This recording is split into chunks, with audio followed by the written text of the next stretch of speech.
시계가 가리키는 시간은 약속이나 여행 계획을 세우는 데에만 쓰여지는 것은 아닙니다. 그 시간에는 우리로 하여금 같은 실수를 반복해서 저지르지 않게 하는 과거로부터의 배움이 포함되어 있습니다. 우리는 목표를 정하고 그 목표를 향해 나아갑니다.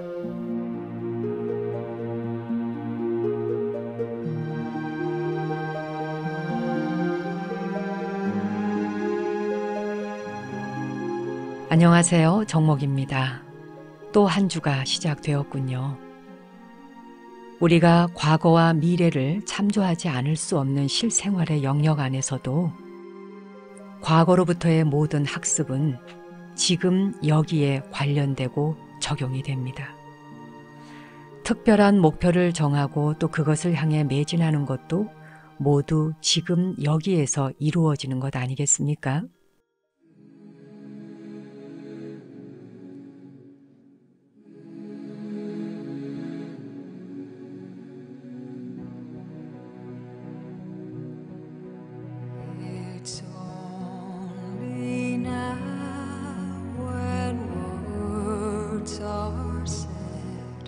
That break my heart in two. I wonder how you can endure all I've said, all I say to you. How strong, how brave, how true are you to bear the hurt I gave. I know it tears your heart in two. All I've said, all I say to you. After all the words are said, after all the dreams we made, every one a precious one, every one a summer song, a moment lost, forever gone, can never be again. So know how much it means to me. All you said, all you gave, all your love to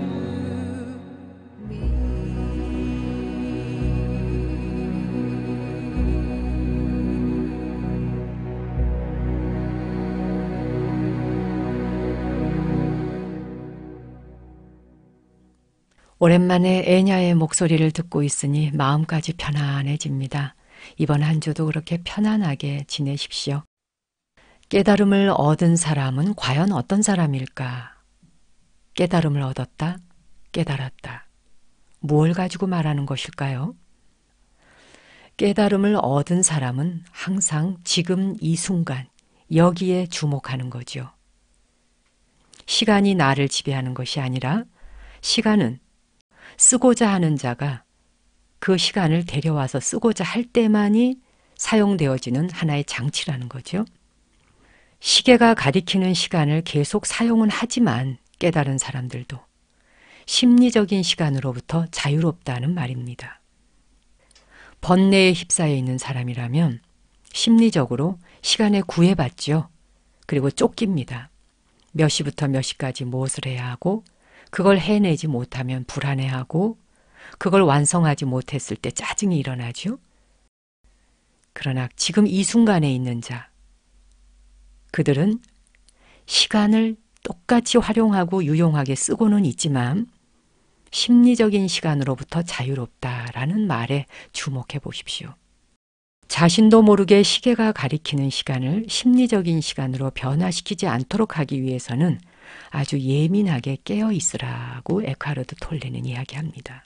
목표에 지나치게 우리가 초점을 맞추게 될 때 미래의 행복이라든지 내가 무언가를 성취하고 싶다는 성취감이라든지, 그러니까 말하자면 자기의 목표에 압도당해서 사는 거죠. 이런 경우는 지금이 더 이상 중요하지 않아지는 거예요. 그냥 그 목표가 자기를 끌고 가는 거죠. 일은 하고 있지만 뭐라 그럴까요? 마네킹과 같은 삶이라고 할까? 아니면 지푸라기로 만든 인간이라고 할까? 그저 끌려가는 삶. 이런 경우는 그러니까 목표가 자기를 압도해버리는 거예요.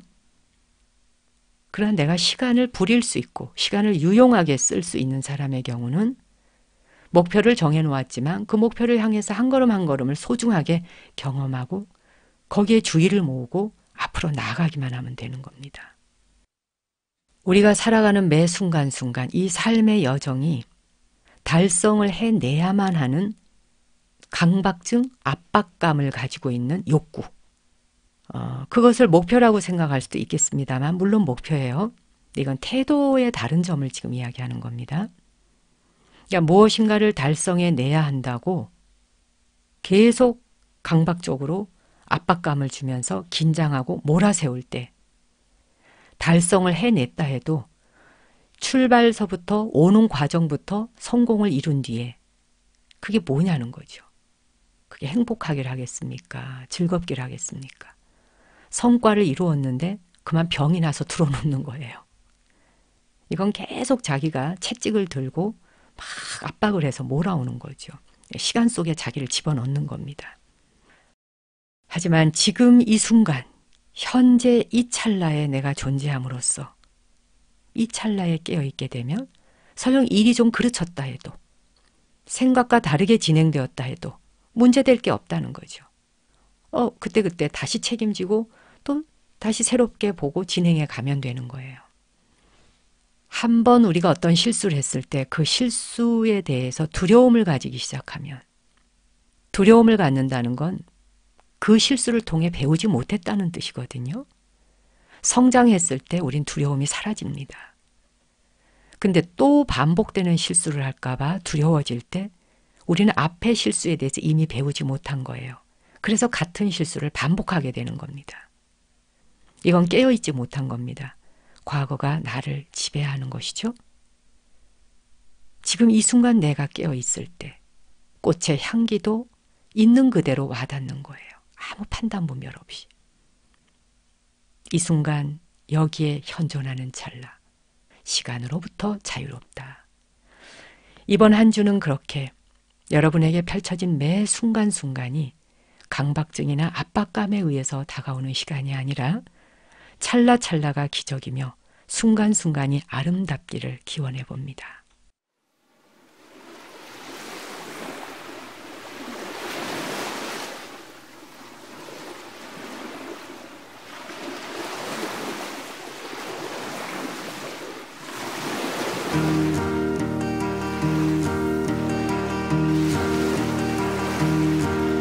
Come all ye starry starfish living in the deep blue sea, crawl to me, I have a proposition to make thee.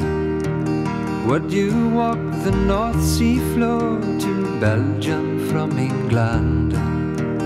Bring me word of the Bantu man with the tattoo on his hand. The spokesman of the starfish spoke as spokesman should. If in you met our feet, then certainly we would Should you cast a looking glass upon the scalloped sand, you'll have word of this banjo man with the tattoo on his hand. Oh, come ye starry starfish, I know your ways are caped. Maybe it's because you're astrologically shaped. Converse with the herring shows, as I know you can. Bring me word of the banjo man with the tattoo on his hand.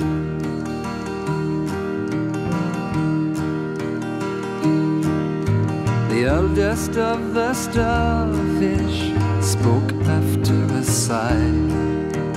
Youthful as you are, young man, you have a wisdom high. Surely you must know a looking glass is made from sand. These young fish are fooling you about your banjo man.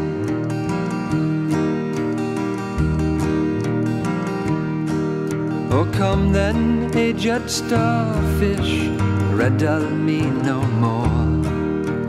For news I am weary, and my heart is sore. All on the silent seashore, help me if you can. Tell to me if you know of my banjo man. Now through the 7 oceans I am a star most famed. Many leggies have I lost, many have I gained. Strange to say, quite recently I've been to Flemish land. And if you were courteous, I'll tell you all I can. Oh, you have my full attention, I answered him with glee. His brother stars were twinkling in the sky above the sea. There I sat, there with... 대개 우리는 자신의 괴로움들이 외부의 문제라고 생각하면서 살지요. 사실 많은 문제가 밖에서 일어난다라고 우린 생각하고 삽니다. 이 점에 대해서 벤저민 프랭클린이 이런 말을 하고 있어요. 우리의 편협한 시각, 헛된 기대, 그리고 두려움들이 우리 인생의 기준이 된다. 상황이 우리 생각대로 되지 않을 때 그것들은 우리의 괴로움이 된다. 참 지당한 말씀이죠. 그 미국의 어느 불교도이면서 작가인 사람이 몇 년 전에 티벳의 유명한 선사 밑에서 수행을 한 적이 있다고 합니다. 근데 처음에 명상에 관해서 별로 알지 못했던 그는 얼마쯤 수행 지도를 받고 나자 깨달음을 얻어야겠다 하는 생각이 들었대요. 그는 미국 북동부 버먼트주의 그 산속에 있는 오두막으로 들어갔죠. 자기가 평소에 좋아하는 명상 서적 몇 권하고 그 다음에 한 6달 정도 먹을 수 있는 아주 넉넉한 식량을 가지고 들어간 거예요. 아마 이분이 생각할 때 한 6개월 정도면 깨달음의 경지를 맛볼 수 있지 않을까라고 생각했겠죠. 그래서 6달 정도 먹을 수 있는 이제 식량을 가지고 산속으로 들어간 겁니다. 수련을 시작했을 때 그는 아름다운 숲과 그 고독감이 아주 즐거웠지요. 하지만 고작 며칠이 지났을 때쯤 아주 미칠 듯이 너무나 고독하고 외로워서 도저히 혼자서 거기에 살 수가 없는 그런 기분에 빠졌대요. 하루 종일 앉아서 명상에 잠겼지만 도무지 마음이 멈추질 않는 거예요. 이렇게 오두막에 들어와서 정진을 해보기 전에는 마음이 이토록 난리를 부리면서 이 생각 저 생각 일어나는 줄을 잘 모르고 살았던 거죠. 근데 외부 바깥 세계가 고요해지고 또 혼자 남으니까 이제 마음 안에서 들뛰고 일어나는 수많은 생각들이 시장통보다 더 복잡하다 하는 걸 이제 깨닫게 된 거예요. 이렇게 마음은 끊임없이 생각하고 계획하고 기억해내고 또 생각하고 계획하고 기억하고 끝이 없는 겁니다. 여기서 끝이 안 나고 심지어 아주 줄기차게 무슨 알 수도 없는 노래가 머릿속에서 계속 맴도는 겁니다. 이건 저도 경험이 있습니다. 좌선한다고 앉아있으면 머릿속에서 밑도 끝도 없는 노래가 계속 맴돌아요. 하루 종일 그 노래가 머릿속에서 맴돌아서 아주 끝이 나지 않는 그런 경우도 있는데 이분도 그랬다고 합니다. 아무튼 이 남자분은 깨달음을 얻으려고 경치가 좋은 장소를 골랐어요. 오두막 옆으로는 졸졸 시냇물이 흘러가고 첫날은 그 시냇물 소리가 아주 감미롭게 들렸죠.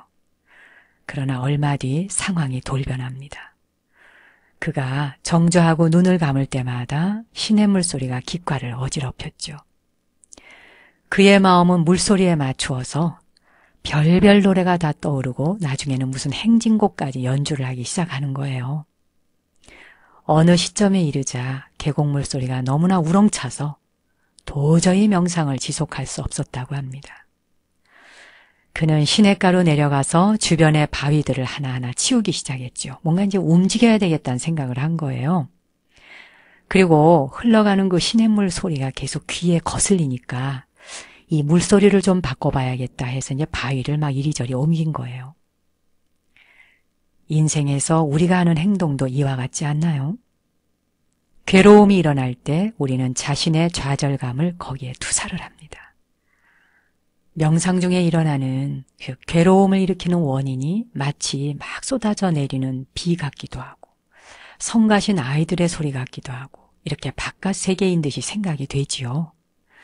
우리는 세계를 바꿀 수 있고 그러면 행복해질 것이다 이렇게 믿습니다. 즉 밖에 있는 대상이 바뀌면 내가 행복해진다. 저 상대방이 달라지면 내가 안전하고 행복할 거다 이렇게 믿잖아요. 그러나 우리가 행복과 깨달음을 얻는 길은 바위를 치우기에 있는 것이 아닙니다. 바위들과 우리의 관계를 변화시키는 데 있는 것이지요. 티베트 불교에서는 모든 초심 수행자들에게 앞길에 괴로움 만들기라고 하는 수련이 있다고 합니다. 그 수련을 처음에 열심히 시킨대요. 쉽게 말하면 일부러 불필요한 고생을 사서 하는 거죠. 인생의 슬픔, 자기 내면과 바깥 세계의 투쟁을 시작하고 그것을 이용해서 자신의 인욕심과 자비심을 길러낼 토대로 삼는다 는 것입니다. 그리고 더욱 큰 자유와 진정한 불성을 키울 공간을 만드는 것이죠. 티베트 불교에서는 괴로움을 지극히 소중한 어떤 자료로 여긴다는 거예요. 실제로 각 수행 단계를 시작하기 전에 괴로움을 청하는 축원문도 있을 정도입니다. 들어보시겠습니까? 이 여행길에서 내게 합당한 괴로움과 수고가 주어지길 바랍니다. 내 마음이 진정으로 깨어나고 자유와 광대한 자비를 얻으려는 내 수행이 진실로 성취되기를 원합니다.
좀 전에 티베트 불교의 수행법에 대해서 말씀을 드렸는데 우리가 일반적으로 참 생각하지 못할 일이죠. 아니, 닥쳐오는 고생도 괴로워서 떼어내고 싶은데 괴로움이 없으면 만들어서라도 고생을 사서라도 수행의 거리로 삼는다니 참 그게 정상인가 하는 생각이 드실 수도 있어요.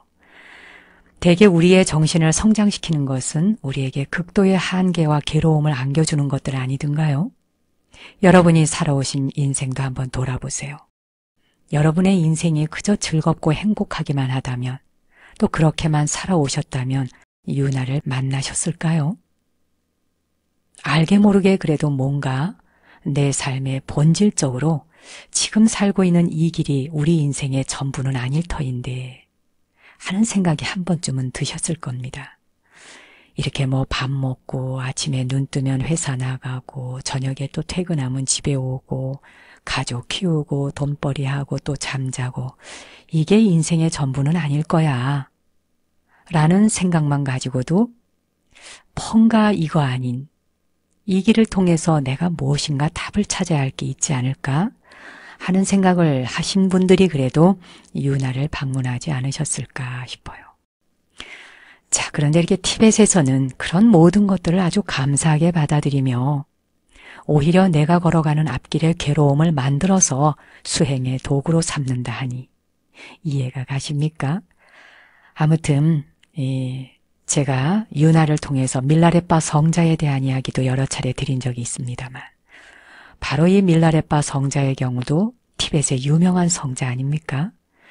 이분은 젊은 시절 흑마술을 익혀서 자기 가족을 구박한 친척들 수십 명을 살해한 사람이지 않습니까? 하지만 나중에 진정한 스승이 되었을 때 그는 수년 동안 혹독한 고행을 합니다. 또 자신의 초능력을 사용하지 않은 채 손으로 한 번에 하나씩 거대한 바위들을 옮겨서 집 세 채를 지었다가 허물었다가 했다고 합니다. 이런 투쟁 속에서 그는 인내심을 배우고 겸손을 배우고 감사함을 배웠던 것이죠. 바로 이 괴로움들이 그가 가장 고매한 완전한 깨달음을 이해하고 얻는 밑거름이 되었다 하는 것을 놓치지 말아야 합니다.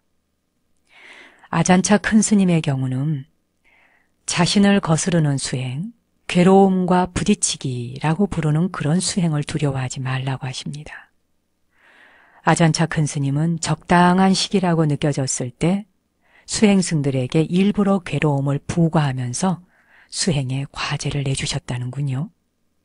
특히 겁이 많은 사람, 무서움을 많이 타는 수도자들에게는 공동묘지로 보내서 거기에서 밤을 새도록 명상하도록 권했대요. 잠이 많은 수도자들에게는 예외 없이 사원 전체를 깨우는 새벽 3시에 타종 임무를 맡겼다고 합니다. 3시에 일어나서 종을 치는 그런 소임을 맡긴 것이죠. 하지만 일부러 구하거나 특별한 임무를 부여받지 않더라도요. 우리에게 괴로움은 넘쳐나는 거 아니겠습니까? 사서 고생하지 않아도 괴로움은 사실 한 발만 걸어 나가면 바로 직면하는 게 괴로움입니다. 괴로움을 떠안는 수행은 정신과 마음에 엄청난 용기를 요구하지요. 그렇습니다. 모든 인생에는 일정한 주기가 있고 우리의 정신을 일깨우는 엄청난 괴로움의 시기가 있어요. 때때로 우리는 너무나 소중한 아이나 부모님의 고통이나 질병과 마주하기도 하잖아요. 우리가 대면하는 괴로움이 직업이나 가족 또는 사업에서의 상실일 때도 있고요. 또 가끔은 우리 자신의 고독감이나 혼란, 중독증 혹은 두려움일 때도 있고 고통스러운 상황이나 싫은 사람들과 같이 지내야 하는 일일 때도 있죠. 이 모든 것들을 받아들이기 위해서는 엄청난 용기를 필요로 한다는 것입니다.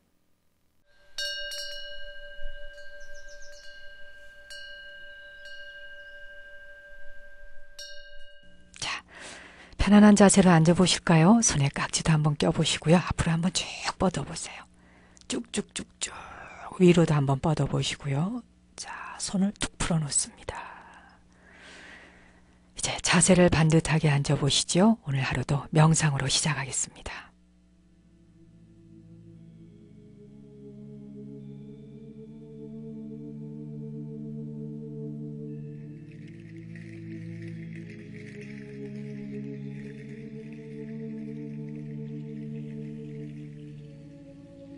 이제 편안한 자세로 앉아보십시오. 등과 허리를 곧게 펴고 가슴을 활짝 열어보세요.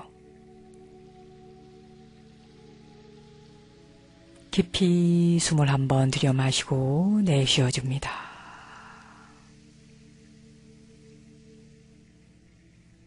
눈은 감거나 뜨거나 자유롭게 하십시오.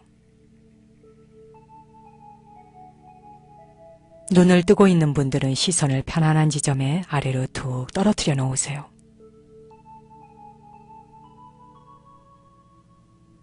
머리 위에서 발끝까지 온몸의 긴장을 천천히 마음의 눈으로 풀어 내려가 보겠습니다.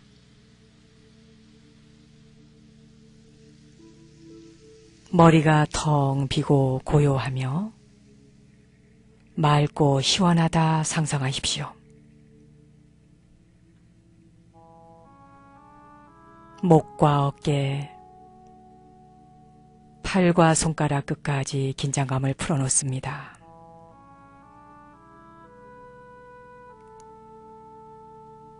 앞가슴과 아랫배, 등과 허리 쪽에 불필요한 긴장감이 있나 살펴보시고 긴장감을 풀어놓으십시오.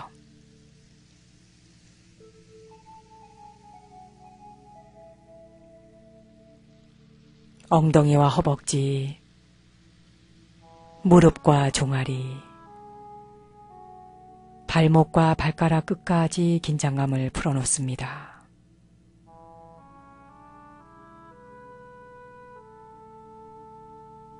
아랫니와 윗니의 긴장을 풀고 혀를 입천장에 살짝 붙여놓으십시오.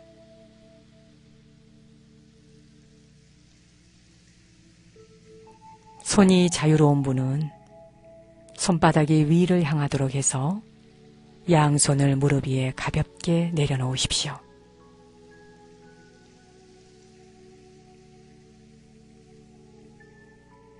다시 한번 깊이 숨을 들여 마시고 내쉬어줍니다.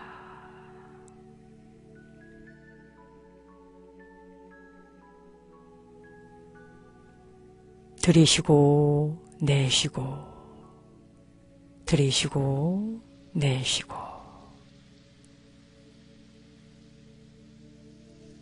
오직 들어오고 나가는 숨을 5번 알아차려 보십시오.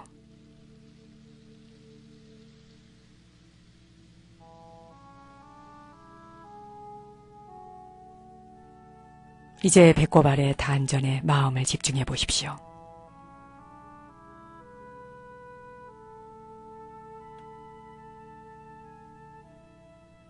당신이 태어나서부터 지금까지 누군가에게 아주 작은 것이라도 도움을 받은 것이 있다면 그 사람을 한번 떠올려 보십시오. 당신에게 도움을 준 사람이 가족일 수도 있고 친구일 수도 있고 세상에서 만난 인연이 있거나 없거나 유형, 무형의 어떤 것들로부터 도움받은 것이 많을 겁니다.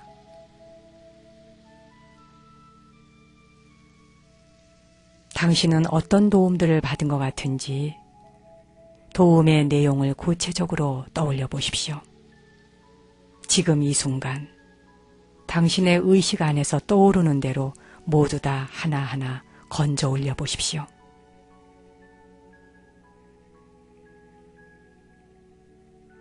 물질적인 도움인지 정신적인 도움인지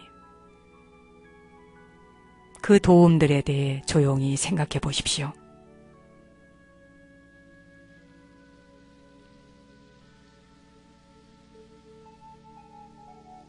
이제 그 도움을 준 사람을 향하여 따뜻한 미소를 보내십시오.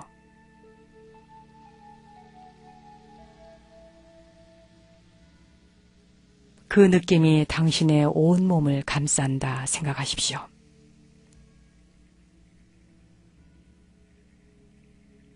이제 그 느낌이 당신이 있는 공간을 지나 더 넓게 넓게 세상으로 퍼져가도록 하십시오.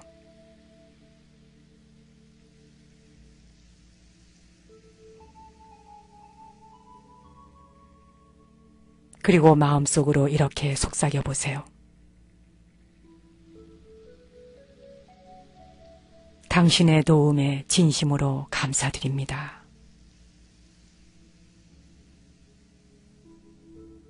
당신의 도움에 진심으로 감사드립니다.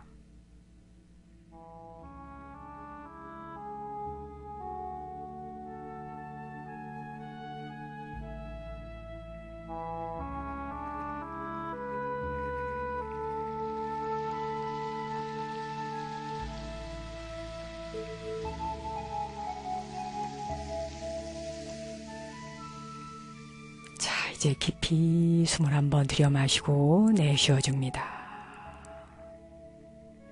눈을 감았던 분은 눈을 뜨셔도 좋습니다.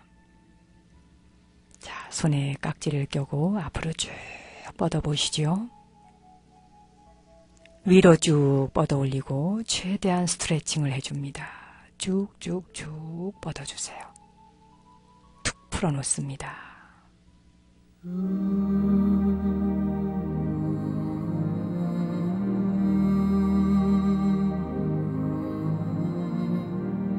오늘 내가 짓는 한 번의 웃음이 좌절하는 사람들에겐 밝은 희망이 되기를 기원드리며 저는 월요일 오전 10시에 다시 찾아뵙겠습니다.